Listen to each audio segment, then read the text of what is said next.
Today we're going to talk about factoring.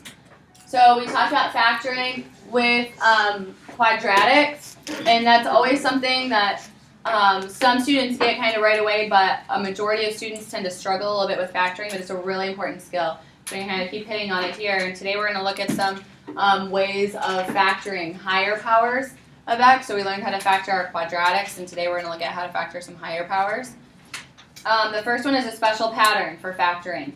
And it's when we have two things that are both perfect cubes. Okay, so we talked about perfect squares with special forms of factoring, and a perfect square is a number that you can take a square root of. That something times itself equals that number. A perfect cube would be a number we could take a cube root of. That there's a number multiplied 3 times that gives us that. So 1 is a perfect cube because it's 1 times 1 times 1. 2 times 2 times 2 is 8. 3 times 3 times 3 is 27. 4 times 4 times 4 is 64. If you don't know these, you should probably be writing them down. 5 times 5 times 5 is 125. I have no idea what 6 times 6 times 6 is because that's kind of the limit of ones that I know.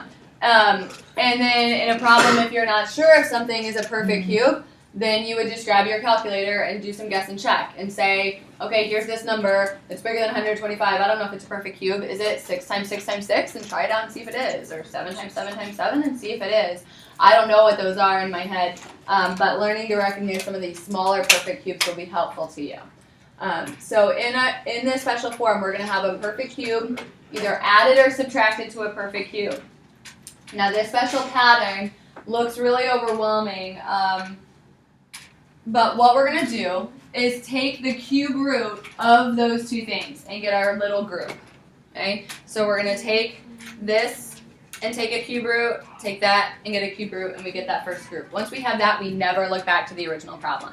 To get the big group, we come from this little group. And what we do is we square the first thing, we square the last thing, and then that middle one comes from their product. We multiply them together.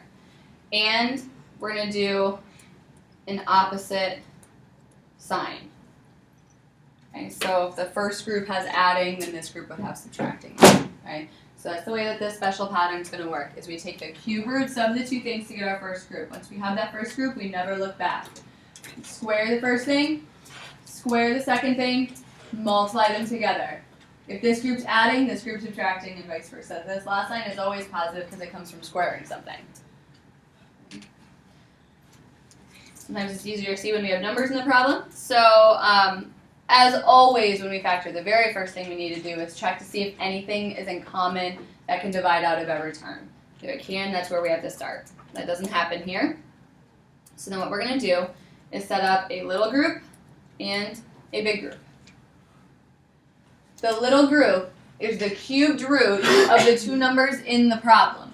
So what times what is x cubed? 3. Oh, wait, x. X. X times x times x is x cubed. What times what is 27? 3.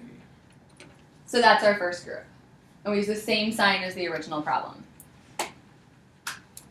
For our second group, we don't even look at the original thing anymore. We just look at this first group. We're going to square the first thing, so x squared is x squared. Square the last thing, 3 squared is 9. And for the middle, we're going to multiply them together. Not writing. Multiply them together and we get 3x, and we're going to use an opposite sign.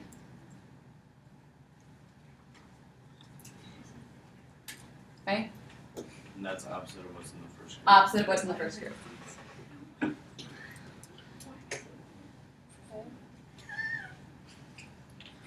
Questions on how that pattern works?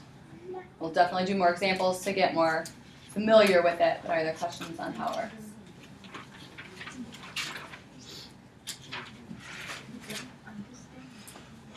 All right, first thing we always want to do is say, is there something that is in common to every term that divides equally out of them? So do 16 and 250 divide by anything? 2.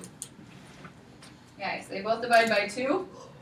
And we had x to the 5th and an x squared. So I can take out some x's. How many x's can I take out? 2. 2. When I take those out, 16 divided by 2 is 8. When I take out 2 of the x's, how many do I have left? 3. Minus 250 divided by 2 is 125. And when I take out 2 of the x's, there's none left.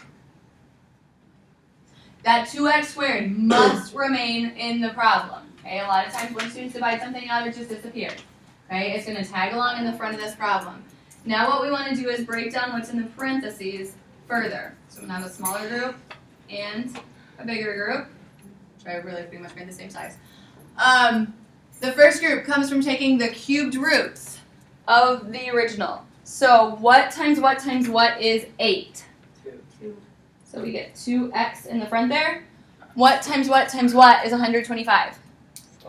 5. And we use the same sign as the original problem. Okay, so since we were subtracting, we're going to subtract. So cubed root of 8, cubed root of 125. Second group comes from the first group. We want to square 2x. What do we get? 4x squared. Make sure you square both of them. Square the number and square the variable. Then we want to square negative 5. Can I get? 25. Positive 25. That last number is always going to be positive because squaring gives positives. Then the middle, we multiply these things together and we get 10x, and we want to use the opposite sign, so we're going to do plus. Okay. So our final answer without all the circles and arrows and stuff would be 2x squared, 2x minus 5, 4x squared plus 10x plus 25. Okay. Questions? Can you say the answer?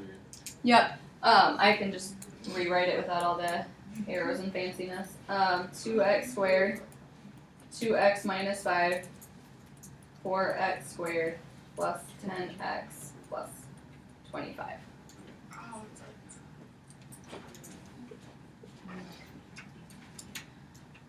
Great. Is there anything in common to these terms? No. Okay. So then we're ready to start breaking it down. What times what times what is 125? 5. Same sign. What times what times what is x cubed? X. It doesn't matter that they're backwards. You just do it in whatever order they come. Okay. So students always kind of want their variable to be first. Doesn't matter. Just take it in the order that it comes. Then we're going to square the first thing and I get. 25. Square the last thing and I get. Positive x squared. And then multiply them together. I get Minus 25x. 5x. And it was, we want to multiply the original stuff together. Is it wrong if you don't flip around? It's not, as long as all the signs are with the right stuff, but that's why I just kind of take it in this order, because I would guarantee the signs will be with the right stuff. Because like if this was 125 minus x cubed, then you can't really flip them around. You just have to take it the way it comes. How'd you get the x squared? Squaring the x.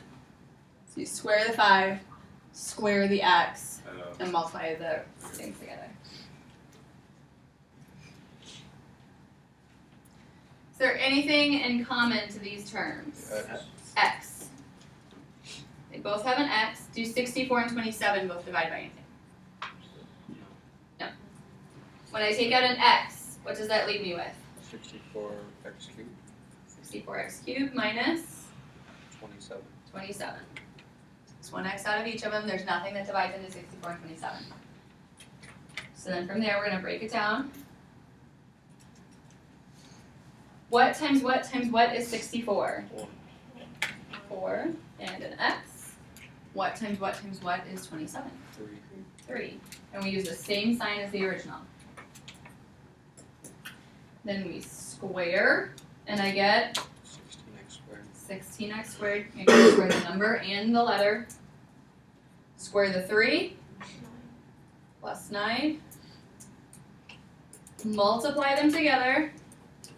And I get 12x and opposite sign of the first group, so plus.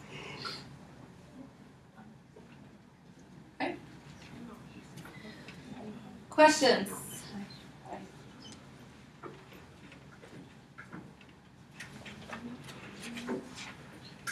All right, another method of grouping today that we're going to talk about is factoring by grouping.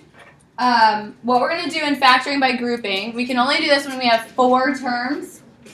And what we're going to do is put them into 2 groups of terms and factor those groups individually. So our first step is going to be to rewrite the problem as the first 2 things plus the second 2 things. You must have a plus between the groups, so that negative that's with the 9 has to follow along with the 9.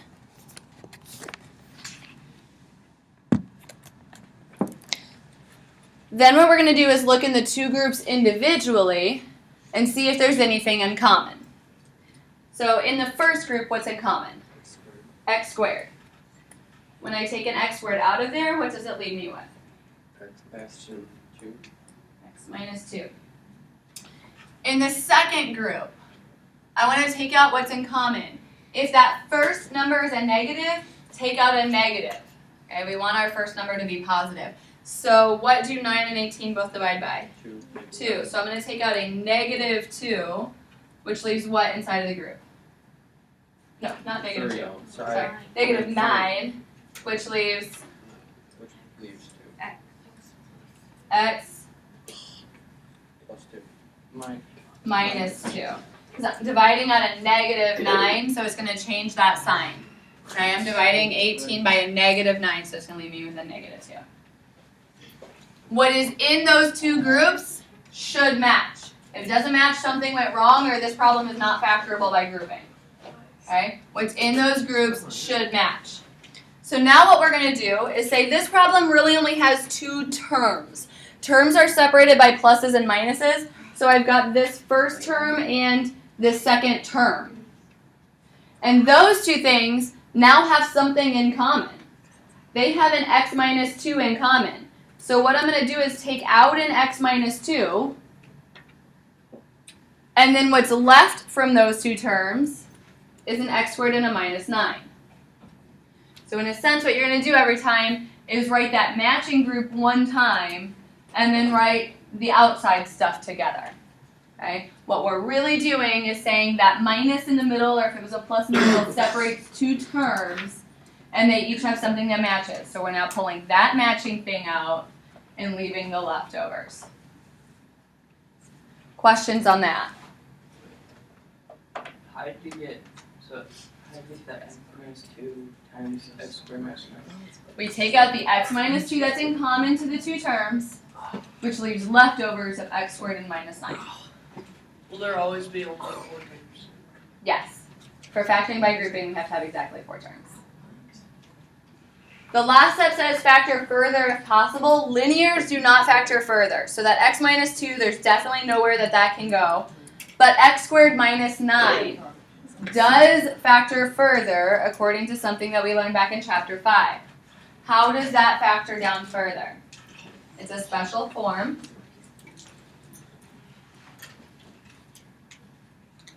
So how does that factor down further? X minus 3 and x plus 3. X minus 3 and x plus 3. They are both perfect squares. And when we have perfect squares subtracted, we want to do plus and minus. Oh, jeez. Okay, so you actually have to remember chapter 5 stuff. All right.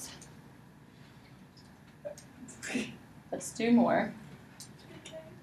First thing we're going to do is write it as the first 2 terms plus the last 2 terms.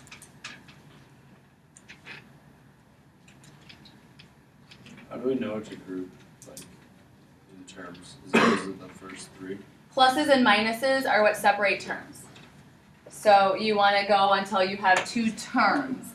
So I want 2 groups of things there. So you go until you hit a plus or a minus, and that's 1 term, and then we want to go to the second term. So you'll have 2 terms and 2 terms.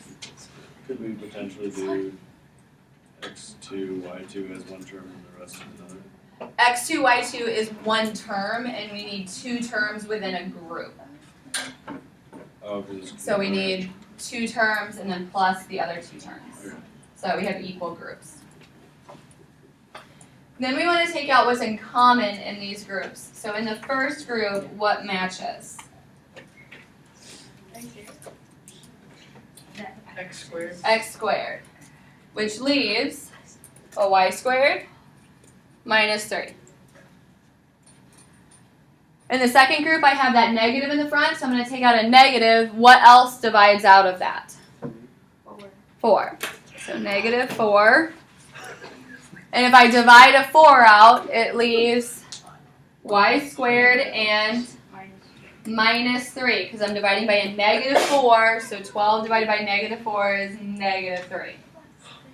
What's left in those groups should match. If not, you've done something wrong.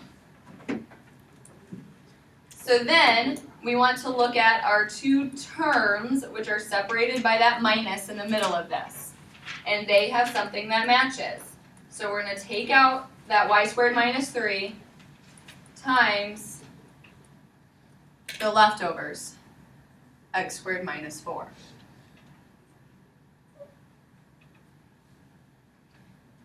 That's the process of factoring by grouping, but then we need to break this down more if possible. Are there questions on that so far in the grouping? How did you get, or how did the x squared and 4 disappear? They didn't disappear, they came together in a group. So we're taking out the matching group of y squared minus 3, which leaves the leftovers of x squared and negative 4 together. X squared minus 3. Are those perfect squares? No. 3 is not a perfect square, so that group cannot break down. We can only break it down if they're perfect squares. X squared minus 4. Yeah. Those are perfect squares, so those should break down to be what? X minus 2, X plus 2. X minus 2 and x plus 2. What if it was like X cubed minus 4? Then we couldn't do that. Because they both have to be squared. They both have to be perfect squares.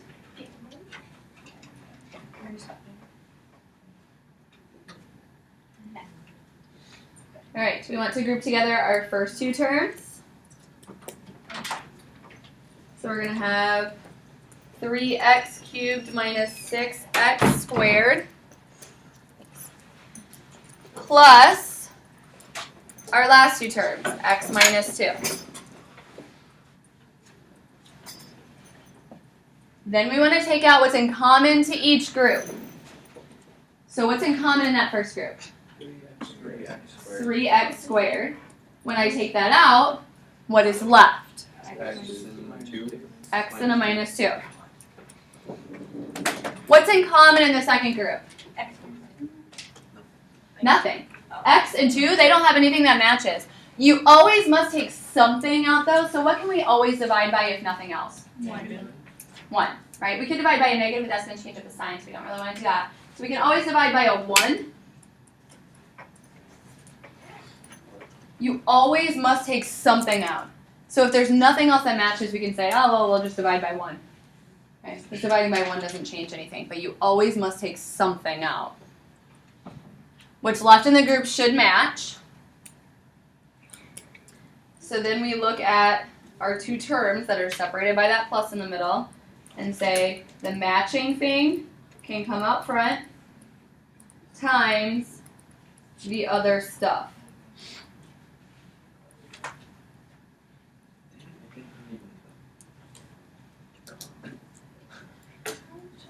Do either one of those groups factor down further? Okay, so x minus 2 is linear. It's just the first power of x. Those can't go anywhere. 3x squared plus 1 is not perfect squares, and it's not subtracted. So even so, that special form only works if our perfect squares are subtracted. Even if they were perfect squares, it still wouldn't work because it's added. So that's our final answer then. Questions on factoring by grouping?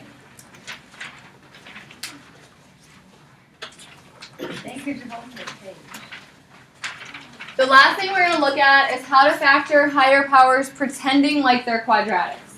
So we're going to use the same methods we used when we factored quadratics and just kind of pretend like these higher powers are quadratics. So always the first thing we want to do is factor out anything that's in common. So what's in common to these? 4x squared. All the numbers divide by 4, all the terms have at least 2 x's. When I take out a 4x squared, what's left from the first thing? X squared. X to the 4th. From the second thing? Negative 5. X squared. Dividing gives the 5, and then taking out 2 x's leaves 2 x's. Plus 6. Dividing gives 6, and all the x's are gone. That 4x squared we took out must remain in the front of the problem, but now we want to try to break down the rest of this. Our normal factoring way was to look for what multiplies to make that last number. Please excuse this interruption. With the students participating in travel this morning, please go to the cafeteria. We want to look for what multiplies to make the last number that adds to make the middle number. Now we have to be very careful with our signs here. If I need to multiply to a positive 6, what does that mean about the two numbers? They'll both be positive or both be negative, and in this case, they both have to be negative because they have to make a negative 5. So how can I make a negative 5 with two negatives? Negative 2 and negative 3. I think 6s are the hardest to deal with because we really could have made a 5 with either one of those pairs. So we have to really pay attention to the signs here and make sure that we're multiplying to a positive 6 and adding to a negative 5. So in there, I know my groups, I'm going to want to have a negative 2 and a negative 3. Now in the front of those, we need to think about what am I going to multiply to make an x to the 4th? X squared times x squared. So before when we did quadratics, it was just x times x. If I'm making x to the 4th, I'm going to need an x squared and an x squared. Questions? Then we need to check and see if this factors down any further. So if we have perfect squares, this could factor down further. So x squared minus 2, are those perfect squares? No. X squared minus 3, are those perfect squares? No. So this one does not go any further, but that is something you should check. If those were perfect squares, we would need to continue breaking it down. What about the 4x squared in front of it? It's just one thing, so it just hangs out. You can only factor if we have adding or subtracting.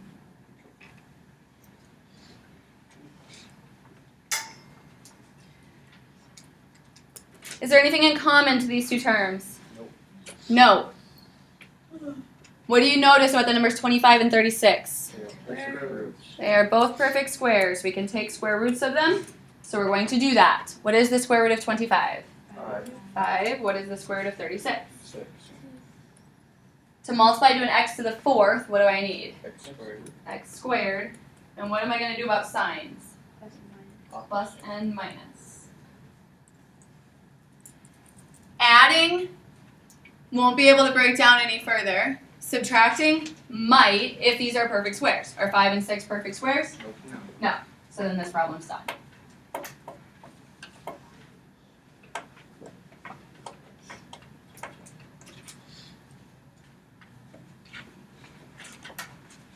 What is in common to every term?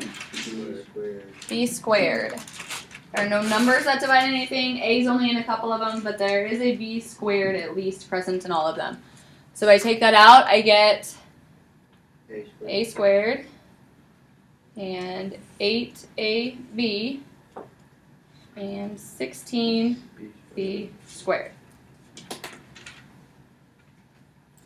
This actually turned into a quadratic inside then, so it's like something we've already done. We need to look at what multiplies to make positive 16 that can add to make a negative 8. So what would that be? Negative 4, negative 4. Negative 4 and negative 4. So I'm going to want a negative 4 and a negative 4, but I got a lot of letters to worry about here too. So for the firsts, what would I multiply to get a squared? A times a. And then for the last, it's not really just supposed to multiply to make 16. It's supposed to multiply to make 16b squared. So what else do I need? a B on both of those. This is a completely fine final answer, but you might notice that those two groups are actually exactly the same. So you could also write it in this way and just say that that group is squared, since the two groups are exactly the same.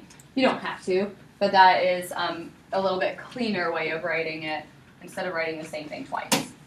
Okay. Questions on that one?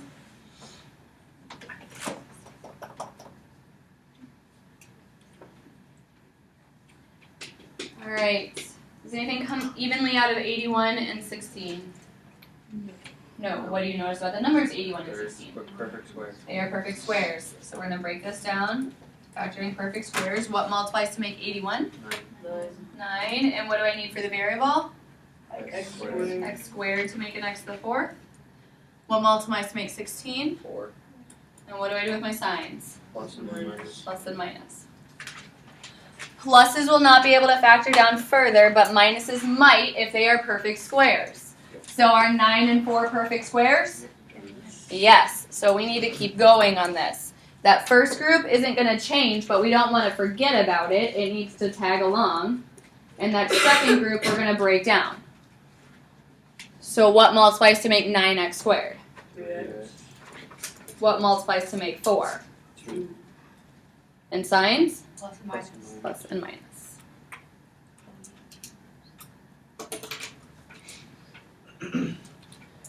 Questions? How come you can't do it with positive? Because the signs wouldn't work out. To multiply and make a positive, they would have to be the same sign. So they both have to be positives or both have to be negatives. But then those outsides and insides wouldn't drop out. So if we like refoiled it back out, we would end up with an extra term that we don't want. So the only way to make a multiply to a negative with a positive and a negative will also then make the outsides and insides disappear if we refoiled.